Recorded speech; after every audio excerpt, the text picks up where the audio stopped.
નમસ્કાર મિત્રો વર્ષા ફાઉન્ડેશન રાજકોટથી વિનોદભાઈ.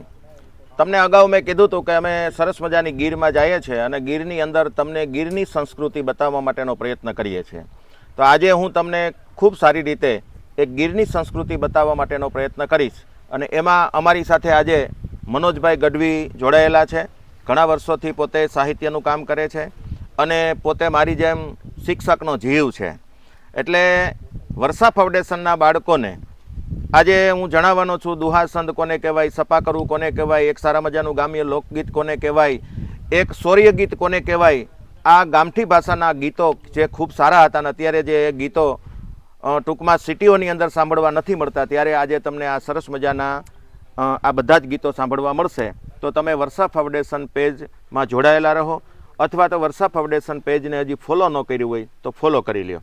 આપણે મનોજભાઈની પહેલા તો પરિચય મેળવીએ. નમસ્કાર મનોજભાઈ. નમસ્કાર. જય માતાજી. જય માતાજી. અચ્છા, હવે તમારો ટૂંકો પરિચય આપો કે તમે આ ગાંડી ગેરની અંદર સરસ મજાનું તમારું ગામ છે ને એમાં જેમ અમારા રાજભાભાઈ ગઢવી અહીંથી ખીલીને આખા વિશ્વને પોતે સાહિત્ય પીરસે છે, એમ તમે પણ એક નાના એવા ગામડામાંથી આવો છો ને 10 વર્ષથી તમે સરસ મજાના ડાયરા ને બધું કરો છો.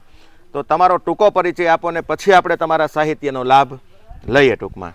નમસ્કાર સૌ દર્શક મિત્રોને. મારું નામ મનોજદાન ગઢવી. હું ઘણા સમયથી મારો જન્મ જ આમ તો ગીરમાં થયો છે અને રસુલપરા ગામ મારું છે. શિક્ષણ સાથે જોડાયેલો છું અને વિનોદભાઈ છે મારા મિત્ર છે. દુહા, છંદ, છપાકરા અને ગીરની સંસ્કૃતિ, આ બધી સંસ્કૃતિ છે એ સંસ્કૃતિ અંદર રહેલા જે ભારતીગળ લોકગીતો છે, ભારતીગળ દુહા, છંદ છે, છપાકરા છે, આ બધું અમે વર્ષોથી ગાતા આવ્યા છીએ અને નાના મોટા ડાયરાઓ પણ અમે કરીએ છીએ. એટલે ઘણી બધી વાતો જે વિનોદભાઈ પૂછતા જશે તેના જવાબ હું આપતો જઈશ અને આપને જે કાંઈ ગામઠી ભાષાના ગીતો છે, દુહા, છંદ, છપાકરા, આ બધું આપની સામે રજૂ કરતો જઈશ. મિત્રો, આપણો બહુ સરસ મજાનો એક દુહો છે.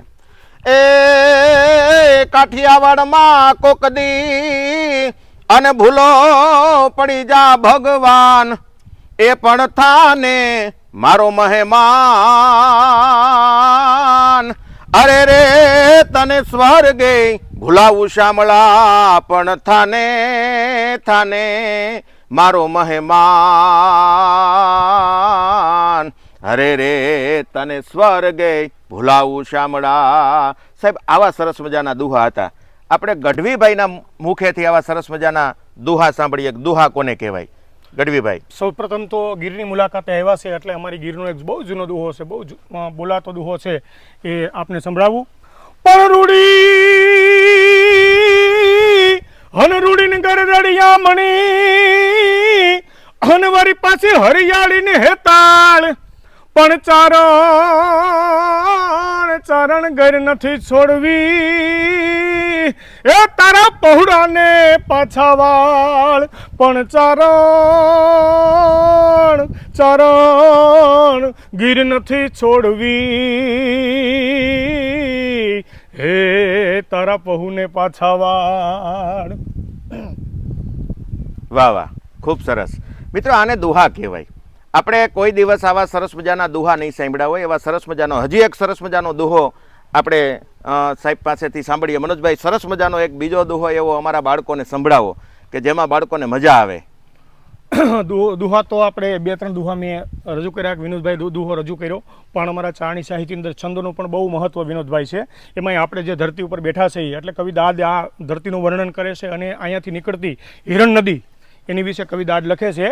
તો ડુંગરથી દળતી ઘાટ ઉતરતી પડતી આખડતી, ડુંગરથી દળતી ઘાટ ઉતરતી ને પડતી આખડતી, એ આવે ઉછળતી જરા ન ડરતી, હરતી ફરતી મધ દરિયે, કિલકારા કરતી ડગલા ભરતી જાય વિહરતી જોરાળી, એ હિરણ હરખાળી જોબનવાળી, નદી રૂપાળી નખરાળી, જી નદી રૂપાળી નખરાળી, ડેંડા ડળવળતા ઝુંડ જજડતા મગરા ફરતા મોફાળી, માછલીઓ ટોળા કરે કિલોલા ને બગલા બોલા બહુ ભારી, એ હિરણ હરખાળી જોબનવાળી, નદી રૂપાળી નખરાળી, જી નદી રૂપાળી નખરાળી.